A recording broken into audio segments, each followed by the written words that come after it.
Welcome, everybody. This is Kelly Fasterling. I am so very honored today to have Miss Toni Patillo with us today. Thank you, Toni, for joining us. Thank you, Kelly. This is an honor and a pleasure, a joy. Very, very excited to be here. Thank you so much for having me. Well, and Toni has an amazing energy, amazing motivation about her. She's a realtor out of Southern California, 22 years in the business, but she's not just a realtor. She's an educator, a speaker, a coach, a mentor, an author, and a radio host. Now, Toni was also recently awarded one of the most prestigious recognitions that we have in the real estate industry. She's now an exclusive honoree of America's top 100 real estate agents. Mm, Toni, that's just amazing. thank you. Amazing. Thank you But so much. talk to me a bit about your real estate journey. Yeah, How and where did you even get started in real estate? that's a great question. And unlike what many people would imagine, I didn't like, I did as a little girl, I didn't wake up and say, I want to be a realtor. That just was not that didn't happen. I actually grew up in a family who was in entertainment. And Okay. also, my parents were quite active in the civil rights movement when I was coming up. So I had this, and I was the youngest of four, and I was 11 years younger than my next sibling. So I sort of grew up as an only child, if you would. Yes.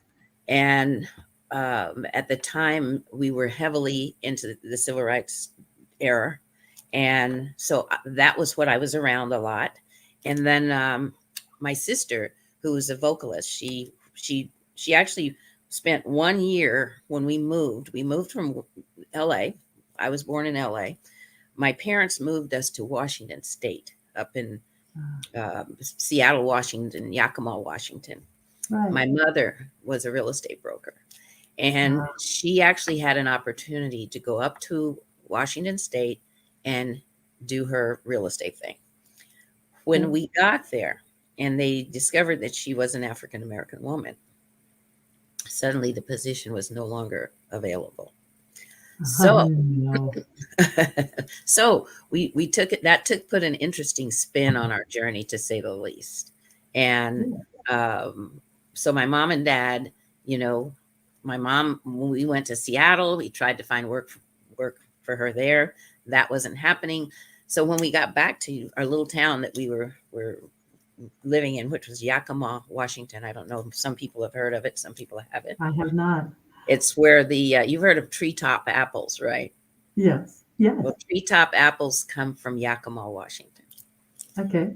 So that's where my parents took us when I was 5 years old. My sister was 16, and she was in her last year of high school. So shortly behind her graduation, she was recruited by Pearl Bailey to come and work with her in the entertainment business. So my sister is a vocalist by, that's her skill Yes. set, and that's her career. So she went away to do her thing in entertainment. And once I got through high school and through the college thing, she wanted me to come back and manage her career. So I ended up coming back to California after finishing school. Right. And I worked in the entertainment business with my sister. Okay. Once I, you know, started working with her, I then was recruited to Dick Clark Productions. So I went to work for Dick Clark, worked for Okay. him for 5 years, was instrumental in taking him public. And then I transitioned from Dick Clark to Motown. And Okay. I was with Motown for 15 years, working with Suzanne DePass, Barry Gordy, and I worked with both their record label as well as the TV division, Motown Productions. How So I was with, fun. yeah, it was quite a journey, quite an experience, and I was in entertainment for 15 years with Motown, and 5 years with Dick Clark. So I had 20 years of this entertainment background, and Exactly. and I had the opportunity to buy a home, and sure enough, of course, I was doing a lot of traveling, and I would go to Jamaica and go to the Caribbean and different places, right? Yeah. Well, I had this bright idea that I was going to buy a home in Jamaica because I was going over there so frequently that I said, I should buy a house in Jamaica and then I can just rent it out when I'm not using it, right? Right. My financial advisor was like, no, it's first time home. You're not going to buy out of the country. Who do you know there? Who do you trust? Hello. Every time something goes wrong with the property, you're going to have to spend a couple of $1,000s just to get there, let alone deal with the repairs or whatever needs to be done. Right. Well, he nixed that idea. And of course, he said, you're a first time buyer. You need to buy here locally. So that just changed my whole, direction. And I ended up buying a home, my first home. And of course, my realtor stayed with me. She became my friend and she stayed very close to me. So any of you realtors out there who are listening, that is a key factor. Stick with your clients. It's a lifetime relationship, right? It is. And she stayed with me as a friend, and we developed this amazing relationship. So she not only represented me when I bought my first home, but she also represented me when I had the opportunity to sell my home. Okay. So I was, of course, in the entertainment business, and she would always say to me, you would be great in real estate. And I don't want to be a realtor. Nah.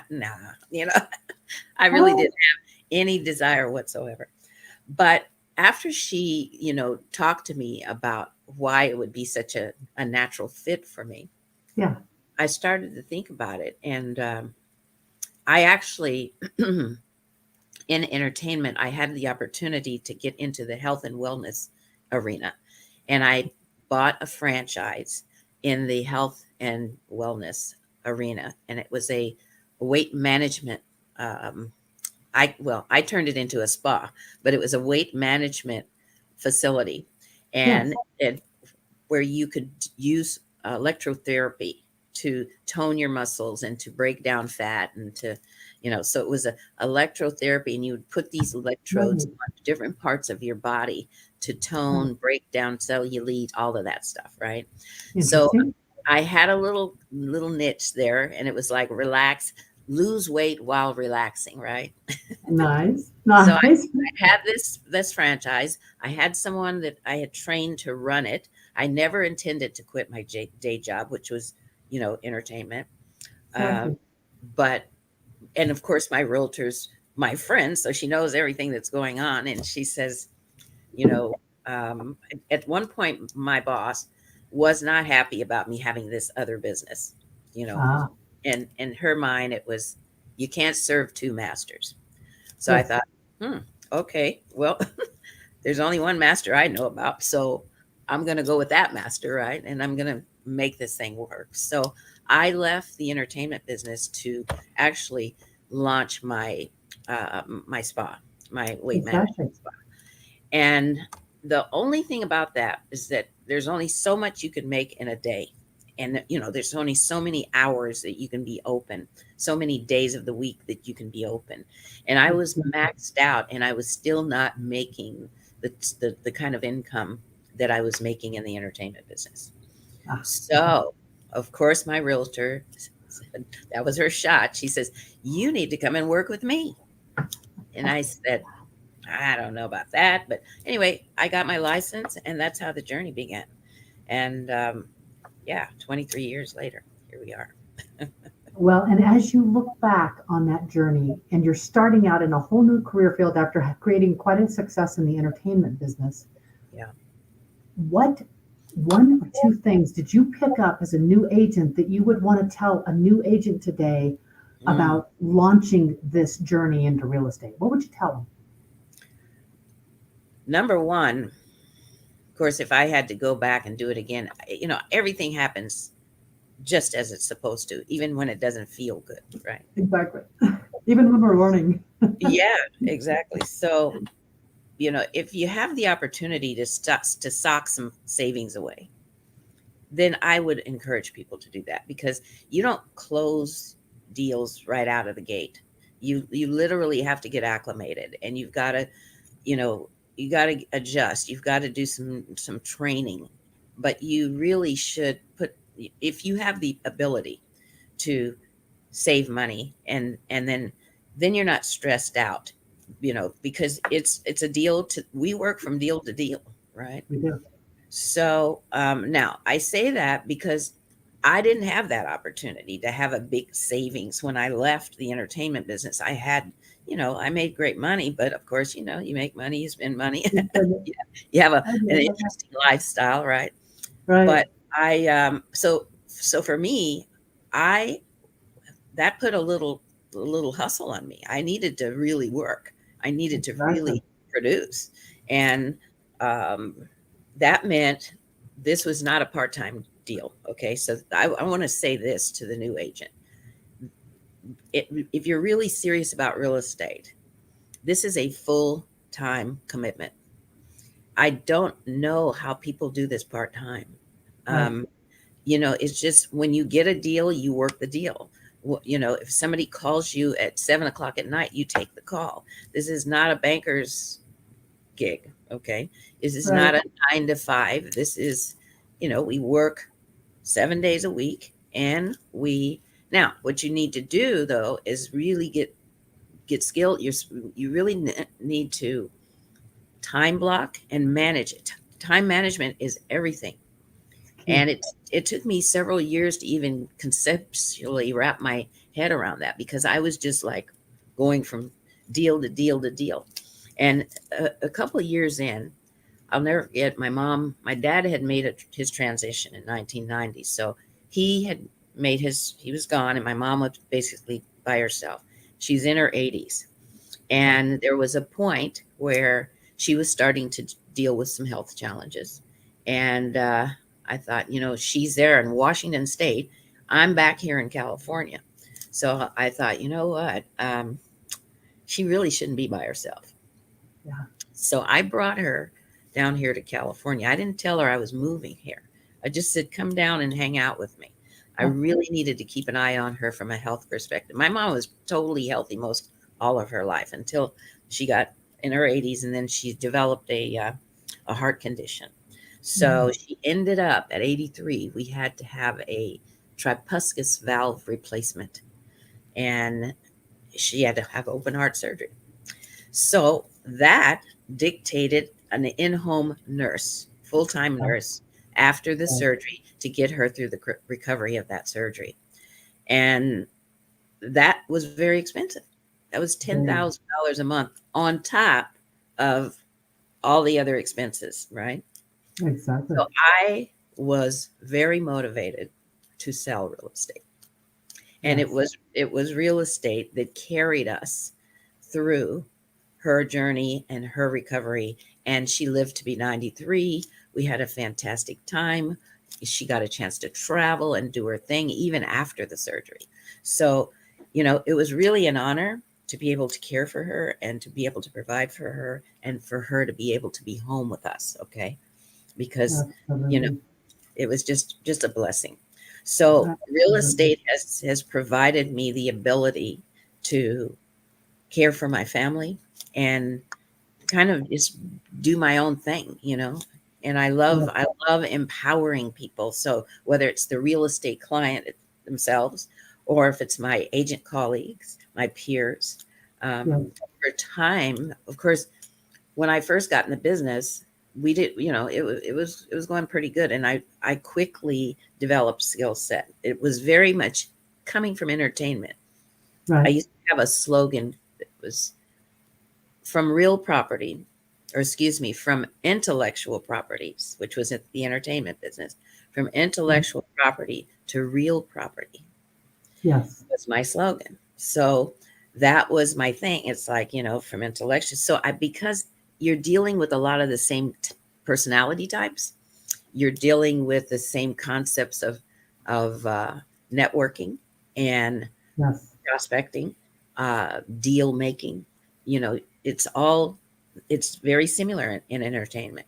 And then you just move that over to the real estate. And so it's not that much of a change. It's just a change of product, if you would. Exactly. Yeah. Exactly. Now, as you built your career, you specialized a bit and you Yeah. truly mastered the art of complex liquidations and acquisitions. Yes. How did you move into that arena? And then what skills did you have to master to make that a success? Yeah, that's a great question. You know, in 2005, we were at a high with the market. Anybody could buy a house. They were selling like hotcakes. You really didn't have to have a lot of skill set to sell real estate back in 2005. It was Kind just of like a everything. year ago, too, huh? Yeah, right. Exactly. Here we are again. Yeah. So in 2006, we started to experience the shift.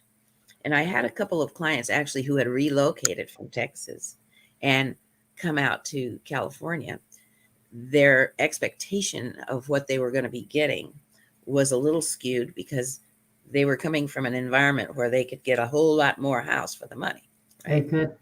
Out here, where my client thought she was going to be able to buy a home in Beverly Hills, and that's where she was moving from Texas to Beverly Hills.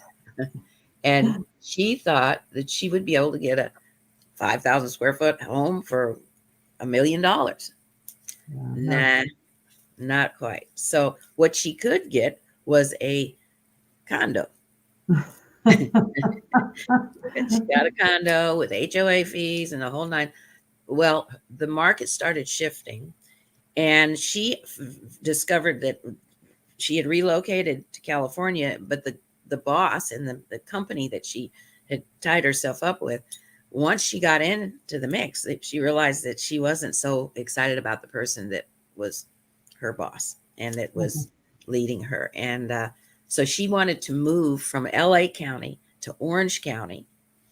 And in order to do that, she wanted to sell her place and then buy in Orange County. Well, at the time, it was she was upside down. The Oh, market had already done its thing and started shifting. So now we're talking about a short sale. right. And she was devastated. And this was happening with a lot of people. It So was. I had this opportunity to either, and it was scary because all of us were affected by this economy shift and the drop of the market. So I needed to make a real serious decision whether to stay in the business or go back to my entertainment career, right? Yes. And Yes. I made the decision that I was going to suit up, show up, and master the market of the moment. So I started taking all these classes, all these working with all these different coaching um, experts that specialize in distressed properties. Yes. And that's where I started to get my skill set. And I just jumped in and started doing short sales. I wasn't so crazy about REOs. REO, for those listening, is real estate owned by the bank. Yes. So these are Yes. Yes. foreclosures that are attractive for a lot of people. But for me, I really was more interested in working with the homeowner who was dealing Exactly. with distress, who was dealing with circumstances beyond their control. And I just love the idea of embracing them and helping them get through the crisis. So Yeah. I did the short sale thing. I was the queen of short sales for years, um, from 2006 through 2014, actually. Okay. And I built a team. I had two in-house negotiators on my team, and we did the thing. We did the damn thing, as they would say. So, and Right. I loved it, and that's when I really discovered what my passion was and what my purpose. We often are out here just doing our thing, but we really haven't tuned in or tapped into what is my purpose here on this planet. What am I here to do? And what am I excited about? What am I passionate about? We, for many of us, we work and we work and we work, but we're not happy because we're doing what we think that we're Right. supposed to be doing, Right. but we're not necessarily doing what we love to do, right? And what So did you find there then? I As you, found, yeah, I found that number one, I love empowering people. I Yeah. love, and I love to love people, right? Yeah. I love loving on people. And I love to see people come through circumstances that didn't think they could get through, you know? So it became for me, you know, this is, and when I tapped into it, it was like the light bulbs went off. And it was like, oh my God, this is what I'm really good at. And this is what I really love to do. And by the Yeah. way, I get to make some money along the way, right? Exactly. At being skilled at mastering and learning and getting the right coaching and the right skill set to be able to move into that space and truly help people Yeah. that are at a time when they're really not knowing what to do Yeah. when they get in that situation. Oh yeah. And it was a process for a lot of people because they went from, being homeowners to suddenly things are shifting, their credit is affected, they're embarrassed, they're angry, they're Exactly. scared. There's all these emotions that go along with being in an environment that is absolutely out of your control, right? Right. So, and then there's well, where do I go? Once you short sell my home, Tony, where are we going? How are we Yeah. going to even get a rental with this blemish on our credit? What are we going to do? How are we going to do this? So I not only short sold their home, but I had to help them get reestablish their lives Right. and get situated to where they could get back on track Right. and go through start that I call it the path to recovery. And I Yeah. actually did a documentary. And coming out of the entertainment business, I did have a Yeah. lot of skill set in entertainment. So Yeah. I knew the value of archives and footage and b-roll and advertising and storytelling. All of these things are skills that I brought with me from the entertainment business. So Right. when I knew that I was going to be in this space, I thought, you know what, let's gather all our footage and let's create some new footage and let's create a documentary. And that documentary was called The Path to Recovery. Now, so, and you Ah, can still see it on my YouTube channel. It's still there, The Path to ah, Recovery now. So nice. it's the story. It's the story of how I got into the distressed property environment, what I did to help people get through it. Now, the interesting thing is, and I've always worked with coaches. I'm a big believer of coaches. Me too. Me Yeah. too. Oh, yeah.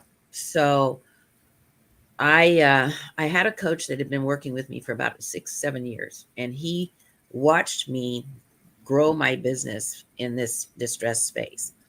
And he said to me one day, "Okay, Tony, this has been fantastic. I've watched you take this thing and make a really successful career move. But everything, what are you going to do when these short sales start to dry up and the values come back? What are you going to do? How are you going to go about, your business?" Um, and I said, let me get back to you with that because what I do know is that having a niche is really powerful because number one, people look for you. Instead of you having to go out and get business, people are coming to you for your specialization and they need your expertise, right? So Exactly. I, as I said, had been taking care of my mom, right? And I went to a conference and there was a breakout session and it was called how take maximize your listings with baby boomer listings or maximize your business with baby boomer listings. And I thought, oh, that sounds interesting. I'm going to go into that session. And sure enough, got in that session and it was the room was not as packed, but it was a lot of people who were senior agents, right? Who had Yeah. been in the business for years. And suddenly the light bulb went off and I thought, oh my God. And I'm a baby boomer. So, there's a wealth of baby boomers out here, right? A lot of us. A lot of us. And I thought, I can't be the only one who's dealing with my aging parent. Yeah. Uh, I bet you we're all dealing with aging parents. And I didn't have kids. But a lot of my colleagues, a lot of my peers had kids and they had parents who they were taking care of. They were the sandwich generation. Right. Right. So I looked into that and I went back to my coach and I said, I'm going after the 50 plus market. I Yep. said, There's my because niche. that's those people need help. Everybody, and there was no book on how to care for your aging parent or your aging grandparents or your aging loved ones, period. I mean, it could be your siblings that are aging, right? Exactly. And I absolutely was in the trenches and in the thick of caregiving for my Yes. family. So I cared for my mom up until she made her transition. Then I get word that my brother, who's 16 years older than I am, 17 years older than I was, who was behaving kind of differently, and his daughters called me and said something's up with dad. I don't know. Something is not connecting. So sure enough, his cognitive abilities had started to show that there was some issues. Here he was, 74 years old. He'd never had a colonoscopy. So I drove to Phoenix. He lives in Phoenix. He lived in Phoenix. I drove to Phoenix took my sister with me.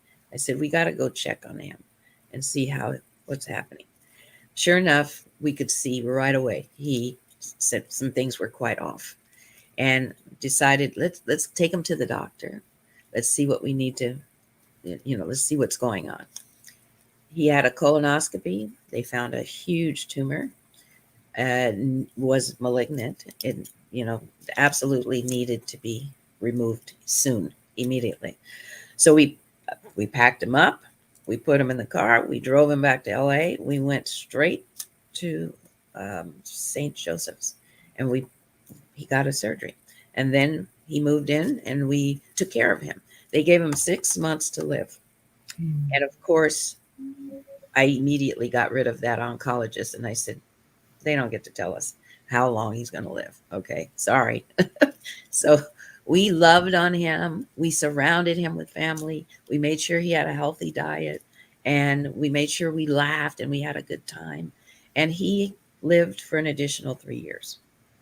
And he literally asked, he said, the doctor asked him at one point, now that you know this information, is there something that you would like to do?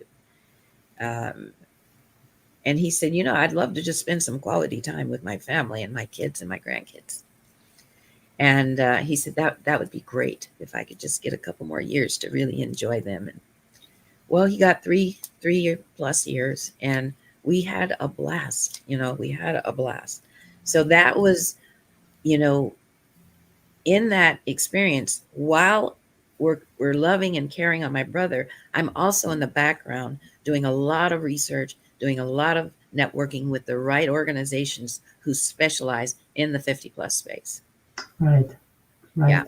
So now people know me as, I'm a senior real estate specialist, right? Right. Not Right. only did I go and get my SRES designation, but then I went to the NAR and I said, I love this so much that I would love to teach it. Is it possible for me to become an SRES instructor? Yeah. No problem, Miss Patillo. And of course, they wanted to make sure that I could speak and and that I could carry the room, and it all worked out. And for 5 years, I taught SRES courses 3 or 4 times a year up until 2019, and then the pandemic hit, and we were no longer able to do the live courses. I believe we're going to get back into teaching again, but it will probably be virtual, Right. which is fine. But Right. when I was teaching SRES, it's a 2-day course. It's 8 hours a day. You get a designation after the 2 days. We would always end the 2 days, and it would be so much information and so much that you learn that you didn't even realize was existed in this Exactly. in this niche, right? So Exactly. people would always say after the class ended, that final day, Toni, I'm keeping my eye on our time here for you. What do we do? How do we keep this happening? I mean, how do we implement this into our business? this is a lot of great information. I wish this was recorded. I wish what do we do going forward? Right. How do we implement this? So I started thinking about it. And then I started working on putting together another course that would literally show them how to implement this into their businesses. So it Nice. took me a year to put it together. Um, and then, of course, life happens and stuff happens. I've had multiple spinal surgeries and, you Ugh, know, so, life is in session and we have to be prepared to roll with the punches. So I've had this product for several years and I am finally launching that product now. You don't have to have an SRES designation prior to taking the the course. right.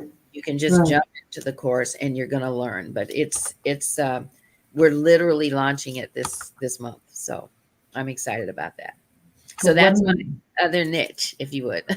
what an amazing heart and gift. Mm, Yeah, as folks move and transition, it's just a natural part of life. yeah. But to be so present in that space and help people through Hmm. that. Yeah. Now, through your career, you've also had other opportunities. When you were at Keller Williams, you had oversight of 400 Yeah. agents. Oh yeah. Tell me, Oh in yeah, that's those right. in that experience, I'm going to focus just on one part of it. Yeah. What were the challenges associated with that experience of having oversight of that many agents? Yeah. That was a big responsibility. And it was a lot of liability that comes with that. Um, that's another one of those things that I never woke up and said, I want to be the broker of record. I never said that. I never said that. I never asked for it. It was presented to me. It was literally, I had only been with the company maybe a year and a half. I was in the thick of the short sale space and doing my thing. I had my own team and I got approached by the operating partner Yeah, and his partner was the broker. The previous broker of record decided she wanted to go back to her business and focus on her business, right? exactly. So she stepped out, and then one of the operating partners had a broker's license. He stepped into the broker of record space, but he didn't want to be there. And Right. so he was like, Toni, I need your help. Can you support me as the associate broker of record? I Mhm. thought about that, and a couple of folks had said you need to do that. That would be great experience. You're gonna know the deal inside and out, and you'll be working in compliance. Basically, that's what we do as a broker of record. You're making sure that all these agents are in compliance and that they are behaving themselves. So, Yeah, because yeah, you're literally babysitting all of these agents, yeah, right? yeah. So there came a point where he said, look, we want to offer you the position of broker of record. And I was like, I don't know. I don't know if I want to babysit these agents. But one of my colleagues who was the market center administrator, and she said, Toni, this will be a huge thing for your career. She says you're going to get credibility. You're going to be able to learn a lot from all the agents. It will put you on the forefront, and Mhm. it'll be a great move for you. And I really wasn't feeling it, but then I said, okay, I will give this a shot. And worst case scenario, if I don't like it, or I can tell them to get somebody else to do this, right? So 13 years later, mm, yeah, yeah. Actually, I was with Keller Williams for 13 years, but I was the broker of record for 11 of the 13 years. Yeah, And yeah. finally, we just kept growing and we kept growing, and then we had multiple offices, and they were satellites, so I was still the broker of record for those satellite offices. Okay. So eventually, I mean, at any given time, I could have anywhere between 400 and 600 agents under my license. That's a lot. But That's a of lot of course, responsibility. a lot of responsibility, a lot of liability. Yes. Um, I could not do it that alone. So I had other broker associates who were like we called them associate broker of records, right? Okay. And they were like the wall around me. So things really had to escalate before they got to me. Right. So the team leader and some of the productivity coaches and the associate brokers of records were really handling most of the stuff that was happening on a day to day. Right. And then the things that got really gnarly and needed real close attention just before lawsuit time, right? Exactly. Exactly. It would get to me. Yeah. So, Exactly. Well, and then at some point you shifted and you elected to partner with EXP Realty. What yes. what problems did that partnership solve for you? What opportunities did it present? Mhm. That is a brilliant question because as the broker of record for all of these agents, um, it really took me away from me. It took me away from my business. And Mhm. I'll tell you what had a huge impact was the fact that I was in my 60s when I decided to make the transition out of the broker of record. Originally, I was just going to step out as the broker of record and I was just going to go back to my business. And I wasn't going to move from Keller Williams. Right. I was just going to do Toni and Toni Patillo and Associates, right? Right. Well, um, and I had opportunities. People knew that I was retiring as the broker of record. So I had Coldwell Banker coming to me. I had Compass coming to me. All Uh-huh. the various, all, and I had EXP coming to me over the years. But Right. I never, it just wasn't good timing for me. Number one. Number two, I wasn't really influenced by the people who were introducing EXP to me. Right. And it wasn't until uh, it was 2019. I got an email from a colleague of mine out of Texas, Okay. Nolly Williams. Uh, oh, Nolly. Yes. Oh, Nolly. Yeah. He sent me an email and he was giving me an update. Now, Nolly and I had worked very close together with the short sale space. Yeah. And Kevin and Fred out of Group 4610 in Arizona, they Yeah. were very big in the short sale space. So the three of us, I call us the tri-states, it was California, Arizona, and Texas, right? And we Right. used to do a lot of panels, a lot of courses, a lot of teaching, a lot of on the road going from place to place. So I knew and had a tremendous amount of respect for these guys. Yes. And when I found out that Nolly made this move to EXP, I thought, And then he says, yeah, and Kevin and Fred is who influenced him. And I thought, wow, these are all powerhouse players. And I need to see what this is. Right. And I flew to Texas and I spent one day and I got pretty clear about this model. Yes. I came back and I knew it would be complicated because I was in a very, important position with the market centers and I was close to all my people. I mean, I was close to everybody. I Yeah. loved everybody. So this became a very emotional kind of a process and a thought thing where I had to go deep. I had to go deep and really think about where am I in life? What am I doing? Hmm. Hmm. And I was very familiar with profit share model with KW. Um, Certainly.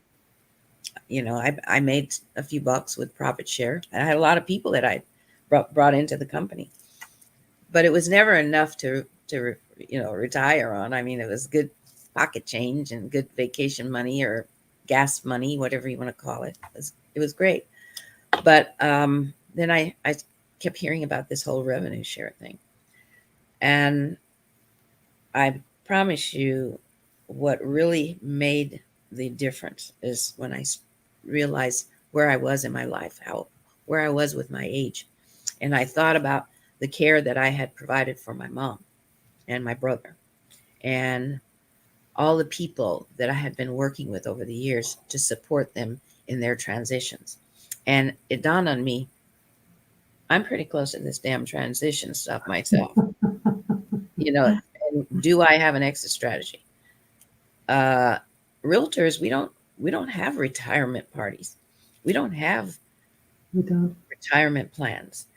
We don't have we didn't have a platform that we could literally plan for a graceful retirement and exit strategy. So after evaluating all those things, it just boiled down to, this is a life decision, and you know, I need to be thinking about this, Right. because this is, there's no other platform that offers me this, where I can literally build a beautiful passive stream of revenue, and I don't have to sell real estate after a certain amount of time if I don't want to, but I can continue selling when I want to sell, right? Exactly. And that's what it's provided for me, and it's given me more than I even imagined, because I get to connect with people like yourself. We get to collaborate on a high level, really high level. Exactly. Exactly. I have never had experience. I mean, we had culture at Keller Williams. We had lots of education and lots of training, and we Yeah. had lots of community. But there's something to be said for the level of collaboration that we have within this EXP world. We are global. We Yes. get to interact globally. We get to collaborate globally. We get to earn globally. It's just unbelievable that what we have, and it's just growing. It's the fastest growing real estate brokerage ever. Right. Our rate of growth is unprecedented, Right. and and you know, and it's continuing to grow. And as more people, I remember when Keller Williams was growing. I remember when we used to say, I was with Prudential first, right? Yeah. When I first got in the business, the lady that encouraged me to get in the business, she was with John Arrow, Prudential John Arrow in Beverly Hills. And I remember we'd see those red signs and go, who are these people with the red signs? You know, what's their deal, right? Or the rah rah, you know, it was crazy. And I was approached by Keller Williams many years before I finally made the shift. And everything, I think, is timing for everybody. It's timing. Mhm. It's where are you in your life? What's going on? What's more important? What's important to you at this particular time in your life? So timing is critical. Yeah. Yeah. So Yeah. that's hopefully that answered your question. How It I did. got Thank here. you. Thank you. And you've also created a program that's called the Empowered Mindset. Oh yeah. Talk to me Oh about that. wow. You're touching on all of this. I'm gonna have to get a copy of this recording so we can chop it up and use it in the. Okay, so yes, you know, mindset, all of it is mindset. Over the years, I've been um, very tapped into personal development. So from the early 80s, I was always studying and following um, thought leaders and mindset gurus. Tony Robbins is one of my favorites. You know, I mean, Yeah. I could just go on and on and on. And the Yes. books and the material that we get, that we can use to help really empower us and motivate us and inspire us, right? So it dawned on me, after going through, you know, this whole life thing, right? We all deal with challenges. We deal with things. We deal with, you know, life is in session. So from dealing with aging parents, aging siblings, to health challenges. I personally was diagnosed with multiple sclerosis in 2007. So I was dealing with that for many years, in addition to having spinal issues throughout the years. I've had 4 spinal surgeries. And Mm. so through all of this, I knew that I would not get through it if I didn't have a strong mindset. Okay. So, mindset, in my opinion, is everything. It is everything. And with that mindset comes the power of manifestation, Yes. learning to manifest, really having the tools and knowing exactly what you need to do to manifest what it is that you need to manifest. So I here I am again. I decided to create a course in mindset. It's mindset dynamics. You probably see it in the background there. Yes. But I am a mindset guru, and my team probably gets sick of me telling them about what they need to do when they wake up in the morning, how they need to start their day, da da da da, Exactly. you know.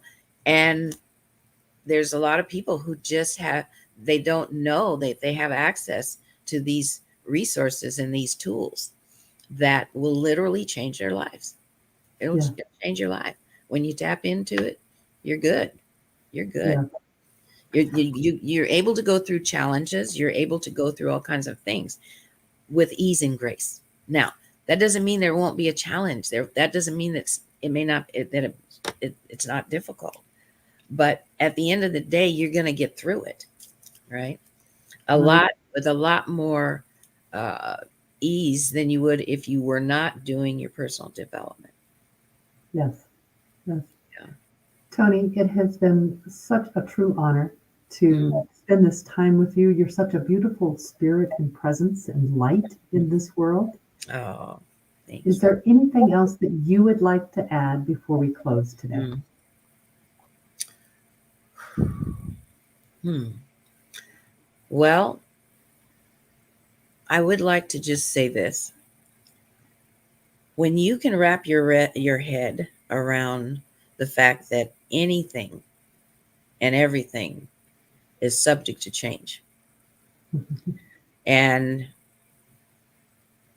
you if you can posture yourself in a way to where you're not attached to the outcome. What happens when you get attached to the outcome is then you set yourself up for disappointment.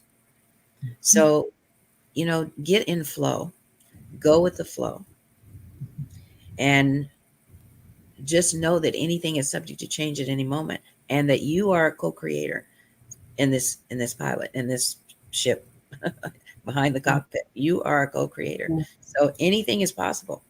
Anything is possible, and you can have whatever it is you want. you But can. having The that openness, attention and the action. yeah. Oh, absolutely. Absolutely. Thank you so very much for Thank you. joining me today. And Thank you, I Billy. look forward to continue to stay connected. And I'm going to have to take your mindset dynamics class. Yes. I got to roll that out again. We did that last year, and we really had a great time. So, Yes. yeah, we'll Thank have you it. so very much. You're welcome. Thank you for having me. I appreciate it. Bye bye. Bye bye.